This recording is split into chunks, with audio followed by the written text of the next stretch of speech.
لیکن سب سے پہلے جمعیت علماء ہند اس مسئلے کے اندر گئی ہے، اور ہم جہاں تک لڑ سکتے ہیں قانونی اعتبار سے ہم لڑتے رہیں گے، لڑیں گے۔ میں اس بات کے ساتھ اپنی اس بات کو عوام تک پہنچانا چاہتا ہوں کہ ہم کسی بھی مسئلے کے اندر سڑکوں کے اوپر نہیں آتے، اور ہم یہ سمجھ رہے ہیں کہ سڑکوں کے اوپر آنا مسلمان کے لیے مفید بھی نہیں ہے۔ ہماری لڑائی گورنمنٹ سے ہے، ہم کورٹ میں جاتے رہے ہیں۔ السلام علیکم ورحمۃ اللہ وبرکاتہ۔ اتحاد نیوز میں آپ سبھی کا خیر مقدم ہے۔ کل ہم نے ماضی میں ہم سے کیا غلطیاں ہوئی تھی ان پر مختصر ویڈیو بنایا تھا۔ آج ایک اور اہم بات کی طرف نشاندہی ضروری ہو جاتی ہے۔ امت کن مسائل سے گزر رہی ہے سبھی جانتے ہیں۔ بھارت کی سب سے بڑی تنظیمیں جمعیت علماء ہند اور مسلم پرسنل لاء بورڈ وقف ترمیم بل کی مخالفت میں ہے۔ اختلافات نے مسلمانوں کو آج کہاں لا کر کھڑا کر دیا سبھی جانتے ہیں۔ پچھلی غلطیوں سے ہم سیکھنے کی بجائے پھر انہی غلطیوں کو دہراتے ہوئے ہم دیکھے جا رہے ہیں۔ لیکن شاید اختلاف اس قوم کے مقدر میں ہی لکھا ہوا ہے، کون صحیح کون غلط عام مسلمان سمجھ نہیں سکتا، کیونکہ جب علماؤں کی اور دینی سیاسی ماہرین کچھ فیصلے کرتے ہیں تو کچھ سوچ سمجھ کر ہی بول رہے ہوں گے، ایسا عام مسلمان سمجھتا ہے، اور ہونا بھی یہی چاہیے، کیونکہ رہبر ہمیشہ حالات کے مد نظر فیصلے لیتے ہیں۔ لیکن اس بار جمعیت علماء ہند اور مسلم پرسنل لاء بورڈ نے الگ الگ فیصلہ لیا ہے، تو پھر بھارت کا مسلمان تشویش میں پڑ گیا ہے کہ آخر صحیح کون ہے، کیونکہ مسلم پرسنل لاء بورڈ نے سڑکوں پر احتجاج کا فیصلہ سناتے ہوئے یہ بھی کہا تھا کہ وقت ضرورت ہم قربانی بھی پیش کرنے کے لیے تیار ہیں۔ ظاہر مسلم پرسنل لاء نے جمعہ کی نماز اور عید کی نماز میں کالی پٹیاں باندھ کر اپنا احتجاج درج کرنے کو کہا تھا، تو ملک کے اکثر شہروں میں یہ نظارہ دیکھنے کو بھی ملا۔ پر ایک طرف مسلم پرسنل لاء بورڈ جیل بھرو سڑکوں پر احتجاج کا اعلان کر چکا ہے، تو جمعیت علماء ہند کے صدر ارشد مدنی نے کسی طرح کا سڑکوں پر احتجاج نہ کرتے ہوئے عدالتی لڑائی لڑی جانے کی بات کہی ہے، اور آج بھی قانون پر بھروسہ رکھنے کی بات کو واضح کیا ہے۔ اب اس فیصلے کے بعد مسلمانوں کو بھی دو دھڑوں میں بٹتے ہوئے دیکھا جا رہا ہے۔ مولانا ارشد مدنی نے قانون کی لڑائی ہی بہتر ہے کہتے ہوئے اس سے پہلے بھی انصاف عدالتوں سے ملنے کی بات کہی ہے، اور کہا کہ سڑکوں پر احتجاج مسلمانوں کے حق میں فی الحال مفید نہیں ہے۔ اس دوران کچھ باتوں کا بھی ذکر انہوں نے کیا، جس میں سب سے پہلے سپریم کورٹ میں جمعیت علماء نے اپنی پٹیشن داخل کرنے کی بات کہی، جبکہ اس سے پہلے بھی کئی لوگوں نے پٹیشن داخل کی ہوئی ہے۔ لیکن مولانا ارشد مدنی کہتے ہیں جو لوگ پہلے گئے تھے وہ قانون بننے سے پہلے گئے تھے، لہٰذا قانون بننے کے بعد جمعیت علماء ہی پہلی تنظیم ہے، ایسا ان کا کہنا ہے۔ اب آخر اس طرح کا بیان دینے کے پیچھے کیا مقصد ہے سمجھ سے باہر ہے، کیونکہ تمل ناڈو کے اسٹالین، کانگریس کے Jairam Ramesh, M I M کے اسد الدین اویسی بھی ہے جنہوں نے یہاں پر پٹیشن داخل کی ہوئی ہے۔ سب سے زیادہ طاقت کے ساتھ ڈی ایم کے نے اسٹالین کی جانب سے بڑی سختی کے ساتھ اس کی مخالفت کی جا رہی کی بات کہی جا رہی ہے۔ تمل ناڈو میں بڑے پیمانے پر اس کا ویرودھ کیا گیا ہے۔ اسٹالین نے خود کالی پٹی باندھ کر مخالفت درج کی ہے۔ جب اتنے سارے لوگوں نے پہلے ہی اس بل کی مخالفت کی تھی، تو مولانا ارشد مدنی نے کس بات کی بنیاد پر کہا کہ سب سے پہلے جمعیت نے ہی پٹیشن فائل کی ہوئی ہے اور جمعیت علماء کو انصاف ملے گا؟ پر جس طرح 2014 کے بعد ایک کے بعد دیگر جھٹکے مسلمانوں کو قانونی طور پر عدالت سے ملے ہیں، کیا امید کی جا سکتی ہے کہ وقف ترمیم بل کو لے کر فیصلہ مسلمانوں کے حق میں ملے گا؟ جبکہ سپریم کورٹ کا تماشا اس سے پہلے بھی کئی بار ہم نے دیکھا ہے، اور سب سے بڑا صدمہ تو مسلمانوں کو جو ملا ہے وہ بابری مسجد کا تھا۔ سپریم کورٹ نے محض ہندوؤں کی آستھا کے بنا پر بابری مسجد کا فیصلہ ہندوؤں کی حمایت میں دے کر مسجد کو کسی اور جگہ پر تعمیر کرنے کی بات کہی تھی، اور تمام معاملہ بالکل صاف ہے کہ کس طرح فیصلہ دوسرے کے پکش کے حق میں دے کر رنجن گوگوئی کو راجیہ سبھا رکن بنایا گیا تھا۔ لہٰذا 3 طلاق کا معاملہ بھی اسی طرح عدالت میں جمعیت کی طرف سے لڑا گیا، یہاں تک کہ ہیٹ سپیچ معاملے میں مسلمانوں کے خلاف بیان بازی کو لے کر جو بھی نفرتی بیان دے گا اس پر کارروائی کا فیصلہ سپریم کورٹ کی جانب سے سنا گیا تھا۔ پر کیا اب تک مسلمانوں کے خلاف بیان بازی رکی ہے، یا کسی پر سپریم کورٹ کے فیصلے کے مطابق کارروائی کی ہوئی ہے؟ موب لنچنگ پر بھی قانون بنایا گیا، کیا مسلمانوں کے قتل عام کی وارداتیں رکی؟ اسی طرح مسلمانوں کے گھروں پر بلڈوزر چلایا جا رہا ہے، اور آج بھی یہ ظلم برقرار ہے۔ آج بھی پاگل کتے کی طرح بلڈوزر جہاں بھی مسلمان نظر آتے ہیں وہاں دوڑ رہا ہے۔ گھروں کو گرانے کے بعد اسٹے آرڈر لایا جاتا ہے، اور کتنے افسروں پر کارروائی ہوئی، کتنوں کو جیل ہوئی۔ اب تو پولیس افسر بھی مسلمانوں پر گولیاں برسانے کی بات صرف کر ہی نہیں رہا، بلکہ سنبھل میں آپ نے دیکھا ہوگا کہ بے گناہ مسلمانوں پر گولیاں برسائی گئی۔ کیا وردی پہنے ہوئے انوج چودھری جیسے سرکاری گنڈوں پر کارروائی ہوئی؟ لہٰذا آج بھی قانون کی بات کرنا کہاں تک درست ہے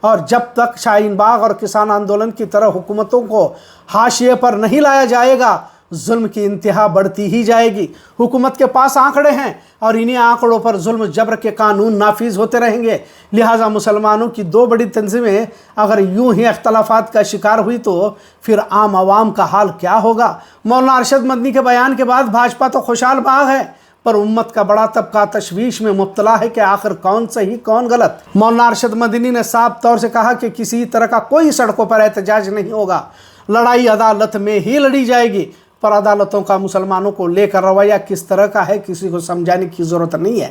کیا واقعی وقف ترمیم بل سپریم کورٹ رد کر دے گا جیسا مولانا ارشد مدنی کا دعویٰ ہے، یا پھر مسلم پرسنل لاء بورڈ نے جو اعلانات کیے ہیں کہ بل کو منظوری سنسد سے ملی ہے اور ہم لڑائی سڑکوں پر لڑیں گے؟ کس بات کا یقین کرے، کون صحیح جو بھی ہو، لیکن مسلمان آج بھی علماء، دینی رہنما، ذمہ داران بڑی بڑی جماعتوں سے امید لگائے بیٹھا ہے، اور کب تک امت کو انہی اختلافات کے ساتھ یہ جنگ لڑنی پڑے گی کا سوال اب مسلمانوں کے چہروں پر صاف دیکھنے کو مل رہا ہے۔ اتنا ضرور، آج کا موضوع کیسا لگا اس پر ضرور کمنٹ کریں۔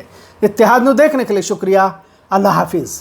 اس چیز کو سمجھنا چاہیے کہ وقف زمین اور وقف کرنا، وقف جائیداد، یہ ہمارا ایک مذہبی شعار ہے۔ ہندوستان کے دستور نے ہمیں اپنے مذہب کے اندر آزادی دی ہے۔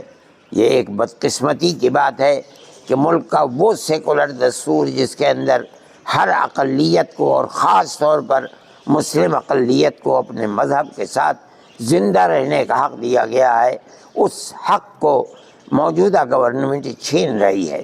یہ کہنا بالکل غلط ہے کہ ہم اس کے اوپر دست درازی نہیں کر رہے ہیں، بلکہ ہم اس کے نظم و انتظام کے لیے جو کمیٹیاں بنا رہے ہیں اس کے اندر مسلمان اور ہندو سب کو رکھ رہے ہیں۔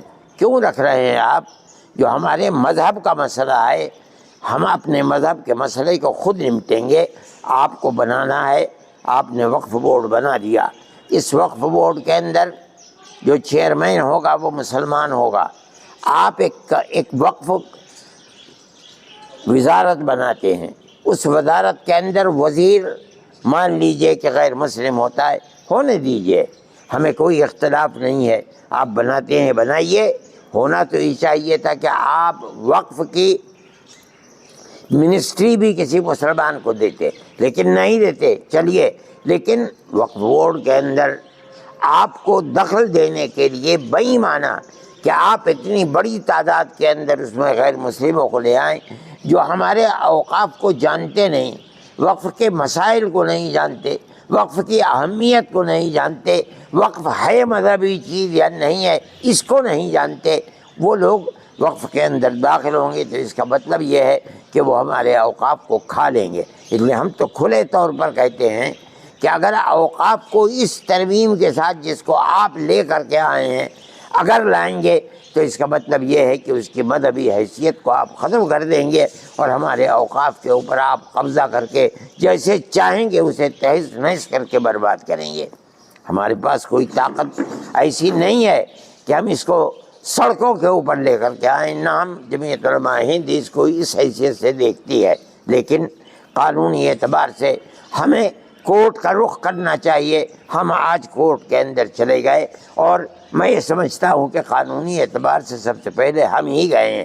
جو لوگ گئے ہیں وہ قانون کو قانون بننے سے پہلے گئے ہیں، ہو سکتا ہے انہیں پھر دوبارہ جانا پڑے، لیکن سب سے پہلے جمعیت علماء ہند اس مسئلے کے اندر گئی ہے، اور ہم جہاں تک لڑ سکتے ہیں قانونی اعتبار سے ہم لڑتے رہیں گے، لڑیں گے۔ ہمیں اس چیز سے بڑی خوشی ہے کہ اپوزیشن نے بہت کھل کر ہمارا ساتھ دیا ہے، اور خاص طریقے پر کانگریس نے، جس نے در حقیقت اس دستور کو بنانے کے اندر بنیادی کردار ہمارے ساتھ مل کر بنایا ہے۔ اس لیے ہم خوش ہیں اور ہم یہ سمجھتے ہیں کہ آج نہیں تو کل اور کل نہیں تو پرسوں، آج جو پارٹیاں اس بل کے خلاف ہیں کل کو اگر اقتدار کے اندر وہ پارٹیاں آئیں گی تو آج جو صورتحال انہوں نے پارلیمنٹ کے اندر کی ہے اس کے مطابق پارلیمنٹ کے اندر وہ آئیں گے اور ہمیں ہمارا حق دیں گے۔ میں اس بات کے ساتھ اپنی اس بات کو عوام تک پہنچانا چاہتا ہوں کہ ہم کسی بھی مسئلے کے اندر سڑکوں کے اوپر نہیں آتے، اور ہم یہ سمجھ رہے ہیں کہ سڑکوں کے اوپر آنا مسلمان کے لیے مفید بھی نہیں ہے۔ ہماری لڑائی گورنمنٹ سے ہے، ہم کورٹ میں جاتے رہے ہیں، آسام کے مسئلے کے اندر کورٹ میں گئے ہیں، خود جو ملکی مسائل ہیں ان کے اندر گئے ہیں، اور ہمیں اللہ کے فضل و کرم سے سپریم کورٹ سے پورے حقوق ملے ہیں۔ ہم اس اپنے نظریے کے ساتھ آ رہے ہیں اور سپریم کورٹ میں گئے ہیں کہ اللہ اگر چاہے گا تو انشاءاللہ ہم یہاں جیتیں گے، اس لیے کہ دستور کے الفاظ بالکل کھلے ہوئے ہیں۔ ہم اس دستور کے ساتھ آئیں گے، ان دفعات کے ساتھ آئیں گے تو انشاءاللہ ہم کامیاب ہوں گے۔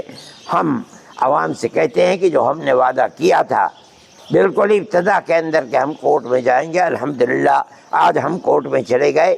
ہو سکتا ہے کہ ہم اپنی اکائیوں سے صوبوں کے اندر کہیں کہ وہ اپنے اپنے صوبے کے ہائی کورٹ کے اندر بھی جائیں، ہم سپریم کورٹ کے اندر پہنچے ہیں۔